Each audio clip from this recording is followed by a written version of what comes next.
자, 이제 본격적으로 활용론에 대해서 공부를 해보도록 하겠습니다. 앞강에서 설명했듯이 활용론은 내용이 좀 길고 복잡해요. 그래서 두 개로 쪼개서 설명할 거고요. 일단 앞강의에서는 어미의 종류와 기능에 대해서 알아보도록 할 겁니다. 그런데 요거를 바로 알아보면 조금 설명이 부족하기 때문에 앞부분에서 일단 활용이라는 것이 무엇인지를 좀 설명을 하고 그 다음에 어간의 구성이 어떻게 되어 있는지 좀 생각을 해본 다음에 그리고 본격적으로 요거를 들어가 볼 거예요. 자, 일단 활용의 정의는 다음과 같습니다. 이 용언이라는 것이 형태가 변하거든요. 우리가 흔히가 아니지. 우리가 앞에 배웠던 이 품사의 구분에서요. 이 순서대로 구분하면은요. 형태, 그 다음에 기능, 의미의 순서 있잖아요. 그 중에서 형태가 가변어랑 불변어가 있었는데 가변어에 해당되는 것이 용언이었죠. 근데 이 용언이라는 말이 왜 나오는 거냐면요. 이런 뜻이에요.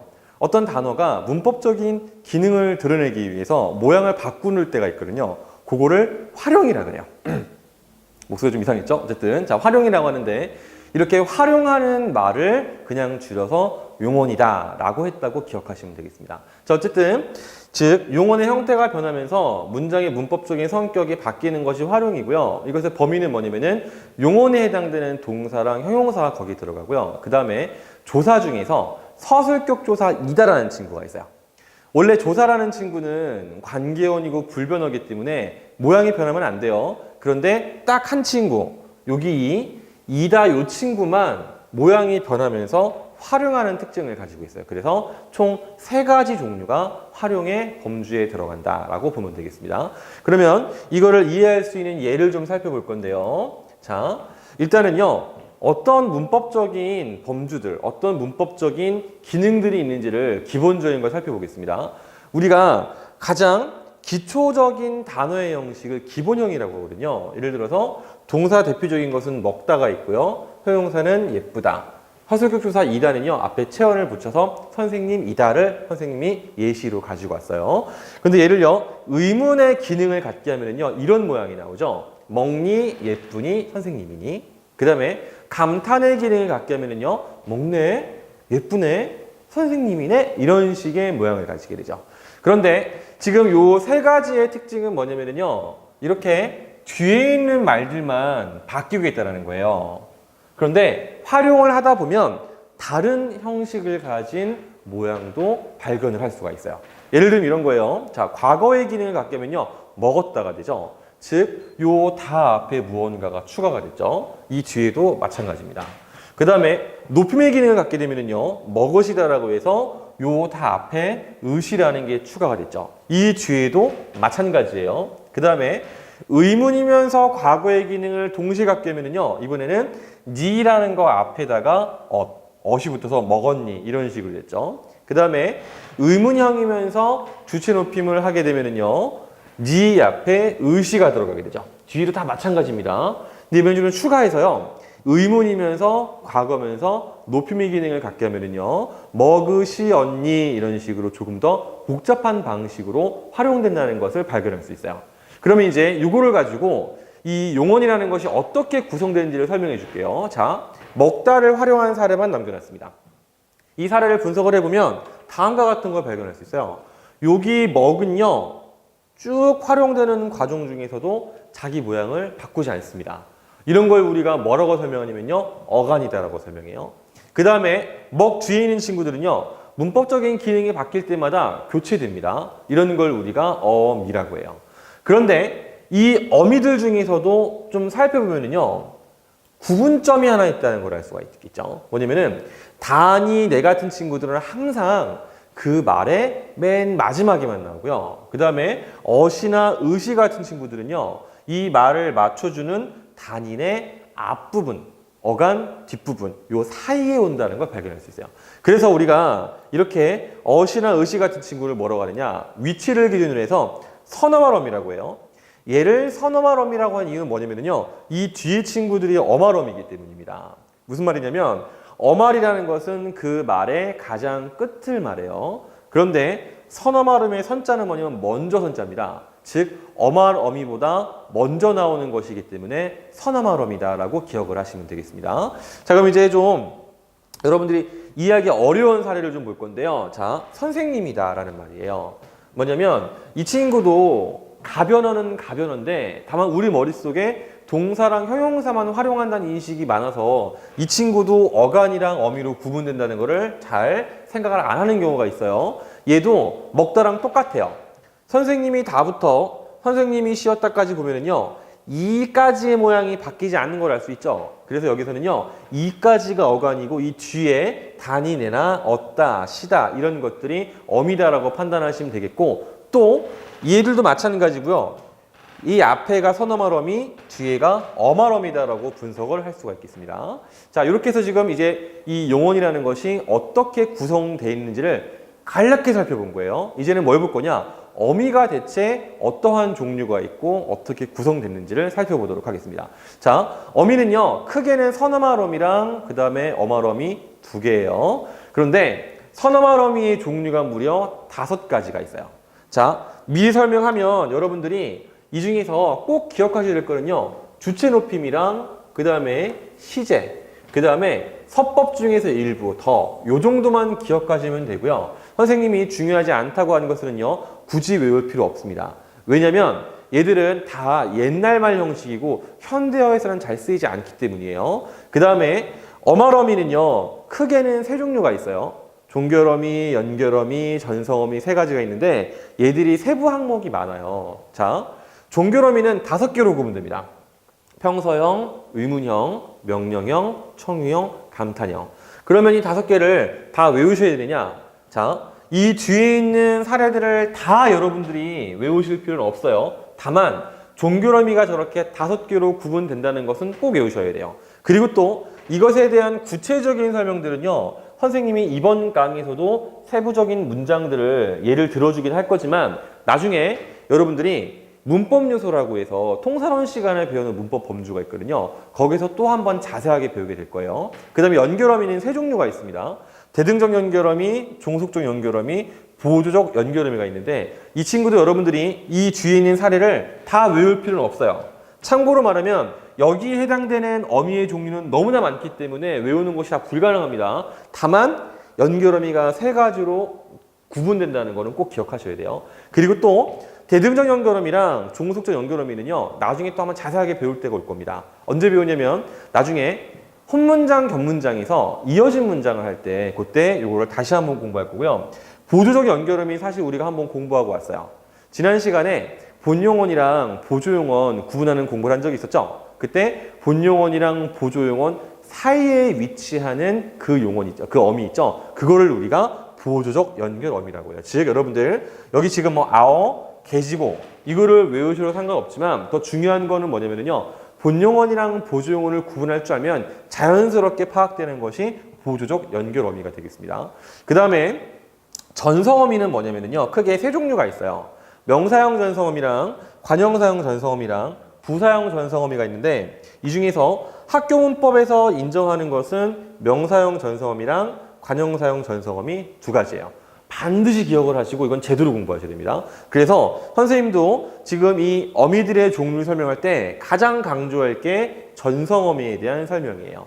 자, 그런데 지금 여기 내가 부사형 전성어미는 별표를 안 했잖아요. 그러나 설명을 할 거고 여러분들도 기억을 하셔야 됩니다. 그 이유는 뭐냐면요, 학교문법에서 부사형 전성어미를 인정하지는 않지만 이상하게 다른 문법 범주, 통사론에서 사용이 되고요. 또 한편으로는 문제에 종종 나와요. 그래서 이것도 여러분들에게 설명을 좀 하도록 하겠습니다. 그럼 이제 본격적으로 세부적인 내용들을 들어가 볼 건데 일단 자, 선어말 어미에 대해서 한번 공부를 해보도록 하겠습니다. 선어말 어미의 종류는 다음과 같아요. 용언의 어간이랑 어말 사이에 위치하는 어미입니다. 우리가 아까 예를 봤던 거죠. 자, 크게 종류가 5가지가 있다고 했는데 첫 번째 주체 높임 선어말 어미요. 이거 외우셔야 된다 했죠. 이거는 시 하나밖에 없어요. 예문을 들면 이런 거예요. 아버지께서 회사에 가시다. 자, 여기서 시를 빼버리면은요, 아버지를 높이는 정도가 좀 떨어지죠. 그런데 시를 집어넣으면 이 문장의 주체인 아버지가 더 높아진다는 느낌을 받게 되죠. 그렇기 때문에 주체의 높임의 기능을 갖는 말이에요. 그러면 두 번째, 시제 표현이 있습니다. 사실 시제 표현은 내가 굳이 설명하지 않더라도 여러분들은 다 잘 알고 있는 내용이죠. 아덧이랑 니은, 는, get 이런 것이 있고요. 간단히 예문만 읽어볼게요. 나는 밥을 먹었다. 나는 밥을 먹는다. 내일 밥을 먹겠다. 이런 식으로 과거, 현재, 미래의 순서로 기억하실 수 있겠습니다. 그 다음에 세 번째 공손인데요. 이건 여러분들 외울 필요 없습니다. 다만 이 옵이라는 것이 앞뒷말의 의문적인 환경에 따라서 사업이나 시업 혹은요 그냥 오로 바뀔 수도 있다. 뭐 이 정도가 좀 세부적인 내용인데요. 뭐 굳이 아실 필요는 없어요. 자, 그 이유는 뭐냐면 안 써요 요새는요. 다만 예문은 보여주겠습니다. 진지를 드시옵소서. 이거는 사극에서나 볼 수 있는 말투죠. 현대국어에서는 사용하지 않습니다. 잘. 그 다음에 네 번째 서법이 있는데요. 서법도 여러분들이 이 중에서 요 회상만 기억을 하시면 되고요. 나머지 직설이랑 추측은 그냥 예문만 보여주고 넘어가겠습니다. 자, 날씨가 좋느냐? 좋습니다. 여기서 느랑 니가 모양은 달라 보이지만 사실 이 친구는 똑같은 형태소예요. 그 이유는 내가 강의 준비를 하긴 했는데 그냥 한번 보여주고 넘어갈게요. 왜냐면 고등학생들이 알아야 될 만한 내용은 아니기 때문입니다. 자, 어쨌든 그 다음에 이번엔 요 더의 예문입니다. 모임에 몇 명이나 왔더냐? 이거는요 과거에 대해서 물어보는 그러한 내용이기 때문에 회상이다라고 생각을 할 수 있겠습니다. 그 다음에 이것도 그냥 예문만 보세요. 반드시 성공하리라. 마지막 다섯 번째, 강조에 사용되는 것이 있습니다. 것이랑 니 두 가지가 있는데 예문을 그냥 보여줄게요. 니가 춘향이 같다. 혹은 니가 춘향이 렸다가 있는데 참고로 지금 여기 오타가 있어요. 이거는 려 해서 쌍시옷이 아니라 그냥 러 시옷이에요. 그 다음에 이 친구는 어떻게 된 거냐면요. 리 플러스 요게 결합된 형태인데 여기서 이 엇이랑 그 다음에 요 것이요 똑같은 말이에요. 이것도 의문적인 환경 때문에 그냥 바뀐 거라고 생각하시면 되고요. 굳이 외우실 필요 없습니다. 내가 역시나 또 설명을 달아놓긴 했는데 모르셔도 됩니다. 그 다음에 자 마지막 그런 말을 하면은 못 쓰느니라. 지금 여기 나오는 거 전부 다 어떤 냐면은요 다 옛날 쓰던 말투죠. 지금 현대국어랑 큰 상관이 없기 때문에 여러분들은 선어말음에서는요 주체 높임, 시제, 그 다음에 서법에서 회상 요 정도만 기억하시면 됩니다. 참고로 말하면 사실 선어말음이 세부적인 종류는 훨씬 더 많이 있어요. 그러나 굳이 신경 쓰지 않으셔도 좋습니다. 자, 그 다음에 이번엔 드디어 뭘 볼 거냐면요 드디어가 아니죠. 아직 이게 안 끝났네요. 자, 이제 선어말의 특징을 볼 건데요. 얘는요 필수적이지가 않아요. 예를 들어서 우리가 먹다라는 말을 활용할 때요. 자, 먹 하면 이상하죠. 근데 먹다 하면은 이건 제대로 된 말입니다. 그런데 봐봐. 먹다는 그 자체로 이미 끝난 거고 사실 엇이 들어가고 안 들어가는요 기능적인 차이만 있을 뿐이지 말이 안 끝나는 건 아니에요. 즉 이 선어말음이는요 꼭 안 써도 큰 상관은 없어요. 기능에 따라서. 자, 근데 또 중요한 특징은 뭐냐면요 얘는요 정해진 순서에 따라서 여러 개를 한꺼번에 쓸 수 있어요. 예를 들면 이런 겁니다. 가시였겠 사옵더라. 물론 이건 우리가 현대 국어에서 전혀 쓰지 않는 말이고요. 다만 설명을 하기 위해서 극단적인 사례를 내가 제시했을 뿐입니다. 어쨌든 이것을 분석을 해보면 이렇게 되죠. 가는 어간이에요. 가다에. 그 다음에 라는요. 말을 끝맺어주는 종결어음입니다. 이 중간에 있는 시였겠 사옵더가 순서대로 주체 높임, 과거 시제, 미래 시제, 공손, 회상인데 이런 식으로 다 묶어쓸 수 있대 요 순서를 지켜서 사용하면 돼요. 그럼 이거를 여러분들이 반드시 외워야 되느냐? 그렇지는 않습니다. 이건 외우실 필요가 없고요. 그냥 순서가 바뀌면 바로 어색해요. 예를 들어서 가엇 시게 싸웠더라 이상하죠. 그죠? 봐봐. 가시 더 사업get 뭐 말이 안 되잖아요. 그죠? 이거는 그냥 딱 보고서 어색하면은 이상하다라고 하는 거지 순서를 외워서 여러분들이 공부해야 되는 부분은 아닙니다.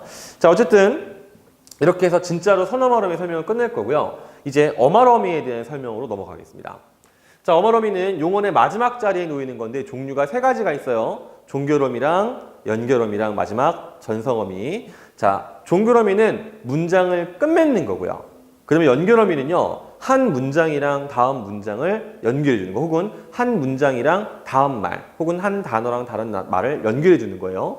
그 다음에 전성어미는요. 얘는 조금 설명이 복잡해. 그래서 이따 다시 설명해 줄게요. 일단 종결어미의 종류를 보도록 하겠습니다. 자, 5가지가 있는데 평서형 종결어미는 단순한 정보 전달이에요. 그래서 선생님이 지금 여기 쭉 써놓은 거는 뭐냐면요. 이 높임의 단계에 맞춰 선생님이 가급적이 배치를 한 사례가 되겠습니다. 예를 들어서 이런 거예요. 나는 밥을 먹는다. 단순한 정보 전달이죠. 그 다음에 나는 밥을 먹었네. 이렇게도 단순한 정보 전달이죠. 물론 이제 이거는 말투에 따라서 감탄이 될 수도 있지만 그냥 말을 좀 억양을 낮추면 단순한 정보 전달이에요. 그 다음에 오는 이런 거죠. 나는 당신을 사랑하오. 이런 식으로 정보 전달하는 거. 그 다음에 요 비읍니다, 씁니다는요. 높임말입니다. 예를 들어서 공부를 했습니다. 이렇게 쓸 수 있는 말이 되겠죠. 그 다음에 어라는 거는 뭐냐면요. 얘는 그냥 막 쓰는 말이에요. 아직 높임 체계를 안 배웠지만 상대 높임 체계에 따르면 격식체가 있고 비격식체가 있거든요. 얘는 비격식체에서 말을 그냥 편하게 쓰는 거. 예를 들어서 뭐 공부했어 이렇게 쓰는 말이 되겠습니다. 그 다음에 의문형이라는 거는 잘 알겠지만 물어보는 거죠. 자, 이 니라는 것은 뭐 먹었니? 뭐 먹었느냐? 혹은 먹었는가? 먹었습니까? 혹은요? 뭐 공부했어? 이런 식으로 물어보는 말이 되겠고요. 명령형은 말 그대로 명령하는 겁니다. 먹어라, 가거라, 오너라, 하게, 무엇을 하오, 무엇을 하시오, 아니면은 먹어 이런 식으로 명령하는 게 되겠고요.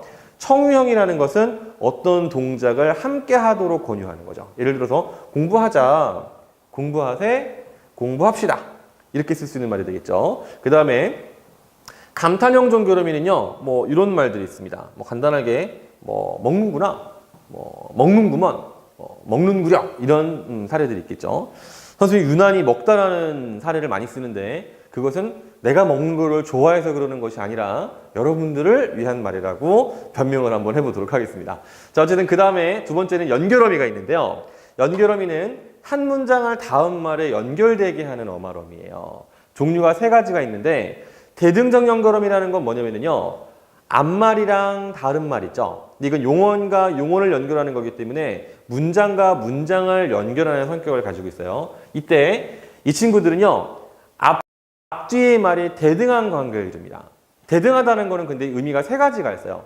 앞뒤가 나열된 게 있고요. 앞뒤가 대조가 된 게 있고요. 앞뒤를 선택하는 게 있거든요.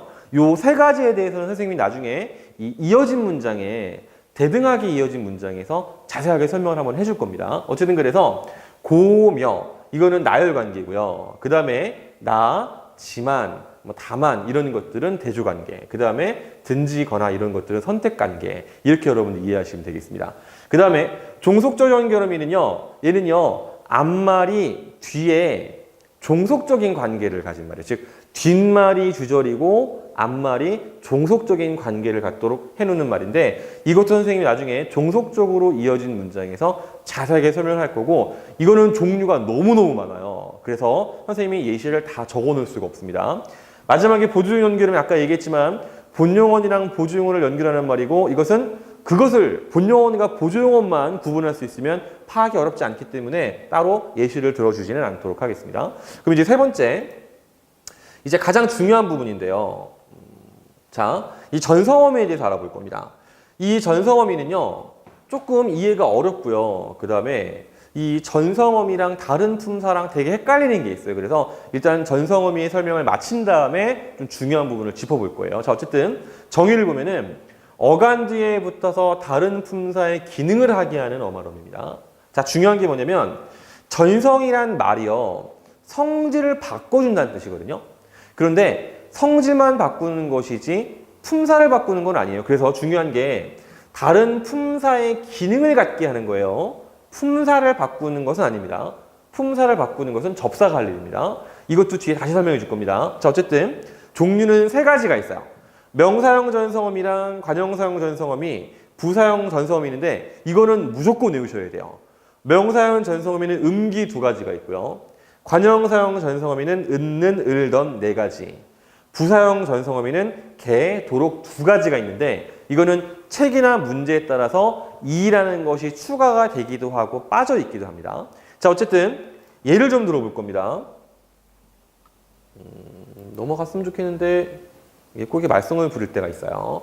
자, 넘어온 것 같네요, 이제. 자, 명사형 전성어미지 얘인데요. 이런 문장이 있습니다.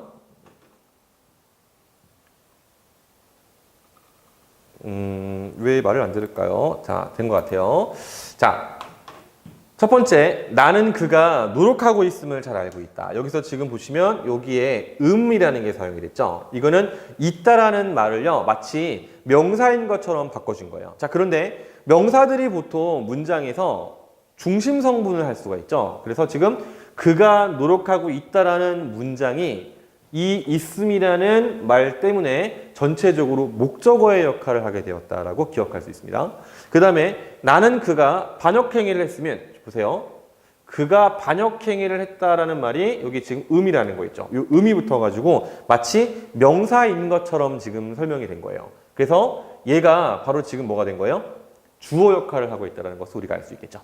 그 다음에 다음 예문, 배꽃은 희기가 눈과 같다. 라고 했을 때 이거 원래 희다라는 말이잖아요. 배꽃이 희다. 근데 여기서 기로 끝나서 이 친구가 마치 명사인 것처럼 기능하고 있고요. 그 다음에 경치가 좋기로는 금강산이 최고다. 여기서도 이 기라는 말이 바로 명사인 것처럼 인식이 되어서 여기서 지금 마치 명사가 가져야 될 문장 성분인 것처럼 사용이 되고 있죠. 자, 어쨌든 그 다음에 관형사용 전성을 볼 건데요. 자, 얘는 은는을 둔 네 가지가 있는데 얘는 동사랑 형용사랑 서술격조사 이다에 쓰이는 방식이 약간 달라요. 일단 동사부터 보시면은요. 자, 먹은 음식이라고 했을 때 이 은을 보면은요. 이건 우리가 이 먹은 음식이 과거라는 걸 알 수가 있죠. 그런데 고은 사람이랑 휴가 중인 군인에서 똑같이 니은이 붙었는데 얘들은 현재예요. 즉 동사 입장에서는 은이 붙으면 과거지만 형용사 입장에서는 이 친구들이 현재로 여러분들 인식할 수 있습니다. 그 다음에 먹는 음식에서 는이 붙으면 동사 입장에서는 얘가 바로 현재를 지칭하는 건데 형용사랑 그 다음에 서술격조사 이다 입장에서는요 이미 현재가 나왔기 때문에 요 는은 뒤에 따로 붙지가 않아요. 그 다음에 먹을 음식에서 을을 보면은요 이 친구는 이제 미래랑 관련된 거 알 수 있죠. 먹을 음식 이거는 뒤에 있는 고일 사람, 휴가 중일 군인 이런 식으로 형용사랑 서술격조사 이다가 마찬가지 기능으로 사용이 되고 있습니다. 그 다음에 먹던 음식에서 이 던이라는 것은 사실 좀 더 본격적으로 분석을 하면 아까 우리가 배웠던 선어머럼이 회상선어머럼이 더에다가 니은이 붙은 건데 다만 학교문법에서는 그냥 하나의 어미로 처리합니다. 그래서 얘들도 그냥 과거 혹은 회상의 의미를 가지는 선어말 어미로 기억하시면 되겠습니다. 어쨌든 이런 식으로 이 용언의 어간 뒤에 은는, 을던 네 가지가 붙으면 무조건 관형사와 같은 기능을 하는 겁니다. 관형사가 되는 것은 아니에요. 마지막 부사형전서음이 개도록이 있는데요. 자, 예쁘게 웃다라는 말에 개 있죠? 자, 이건 원래 예쁘다라는 말이었는데 개가 붙어서 마치 부사인 것처럼 지금 사용이 된 거고요. 미치도록 보고 싶다 해서 이 도록이 미치다라는 말에 미치에 붙어서 마치 부사인 것처럼 사용이 되고 있다라고 기억을 할 수가 있겠습니다. 자, 그러면 지금 우리가 전성어미의 종류 세 가지를 배웠잖아요. 그런데 이거를 배우고 나면 반드시 우리가 점검해야 될 게 있어요. 바로 뭐냐면 전성어미랑 과연 이 전미사를 어떻게 구분할 것인가 이거를 좀 연습을 해봐야 됩니다. 자, 명사형 전성음이랑 명사파생 전미사 모두 음이랑 기 똑같은 형태를 띠고 있어요. 그래서 구분하기가 쉽지가 않습니다. 그런데 이걸 어떻게 구분하느냐? 전미사는 품사가 바뀌는 거고요. 그 다음에 어미는 품사가 바뀌는 게 아니라 성질만 바뀌는 거거든요. 그거를 이용하면 돼요. 그래서 봐봐요. 어간과 전성어미 결합은 단어의 성질만 바꿀 뿐 품사를 바꾸지 않고요. 어간과 명사파생 전미사의 결합은 단어의 품사도 바뀐다. 이거를 이용하는 첫 번째 방법은 뭐냐면요. 이런 거예요. 명사는 서술성이 없습니다. 그런데 용어는 서술성이 있어요. 그 다음에 두 번째, 명사는 관형어의 수식을 받을 수 있는데요. 그러나 용어는 관형어의 수식을 받을 수가 없어요. 그럼 세 번째, 명사는 선어말 어미를 중간에 쓸 수가 없는데 용어는 선어말 어미를 집어넣을 수 있어요. 그래서 이 중에서 가장 핵심적인 방법은 뭐냐면은 요 방법이고요. 그 다음에 두 번째 부수적으로 쓸 수 있는 방법이 요 방법이고 마지막 3번 선어말 어미는 굳이 사용하지 않더라도 구분하는데 크게 어려운 점은 없습니다. 그래서 요렇게 구분할 수 있는 사례를 내가 몇 가지를 가지고 왔어요. 자, 4개의 문장이 있는데 잠을 잠, 꿈을 꿈, 삶을 삶, 뽑기를 뽑기 4개가 있습니다. 자, 이 중에서 이 잠을 잠이나 꿈을 꿈 다 분석하면 이런 거예요. 자, 어간 플러스 전미사이거나 혹은 어감 플러스 이 전성 어미이거나 그냥 둘 중에 무조건 하나인 건데 이런 식으로 어감 플러스 점세가 됐을 때는 우리가 얘를 뭐라고 하느냐? 얘를 명사라고 판단하면 돼요. 지금 선생님이 쓰고 있는 게 보일지 안 보일지 몰랐는데 안 보이는 것 같네요. 카메라를 보니까. 다시 써줄게요. 자, 다시. 우리가 어간에다가 접미사를 붙이면 이러면 뭐라고 하냐면 얘는 명사가 됐다고 합니다. 물론 아무 접미사가 되는 건 아니고요. 명사파생 접미사일 때 얘기하는 거예요. 그 다음에 어간에다가 여기 명사형 전성 어미가 붙으면 얘는 명사가 아니라 그냥 명사처럼 쓰이는 용언이에요. 그러면 이 잠을 잘 보면은요. 일단 앞에 있는 잠을 봅시다. 이 잠은 서술성이 없어요. 그런데 뒤에 있는 잠은 서술성이 있습니다. 예를 들면 이런 거죠. 나는 잠을 잤다. 그럼 맨 마지막에 자다라는 말이 내가 하는 행동을 설명해 주죠. 서술성이 있는 겁니다. 그래서 잠을 잠하면은요. 뒤에 이 친구는 용언인 거고 이 앞에 이 친구는 명사인 거예요. 그 다음에 꿈을 꿈도 마찬가지죠. 이 앞에 있는 꿈은요. 꿈을 꾸는 행위에 이름을 붙여놓은 거고 이 뒤에 꾸는 것은 나라는 주체가 하는 동작이나 행위를 설명한 거예요. 그래서 내가 꿈을 꾸다 라는 식으로 얘는 서술성이 있기 때문에 얘는 용언, 이 친구는 명사 이렇게 판단할 수 있어요. 얘도 마찬가지입니다. 삶을 삶. 이것은 내가 삶을 살다라는 식으로 뒤에 말은 서술성이 있지만 앞에 서술성이 없겠죠. 그렇기 때문에 앞에가 명사, 뒤에가 동사고요. 그 다음에 뽑기를 뽑기 보면은요. 뽑다라는 말에서 이 뽑기가 이것은 파생된 말이고요. 이 뽑기는 이것은 그냥 용언인데 그냥 명사처럼 쓰인 거예요. 그래서 앞에는 명사, 뒤에는요. 서술성을 가진 용언으로 판단할 수 있겠습니다. 그래서 정리해보면 이렇게 됩니다. 앞에 있는 잠, 꿈, 삶, 뽑기는 어간 더하기 명사, 파생, 접미사가 붙어있는 명사고요. 뒤에 있는 잠, 꿈, 삶, 뽑기들은요. 얘네들은 어간 더하기 명사형 전성어미가 붙어있는 용언이 되겠다.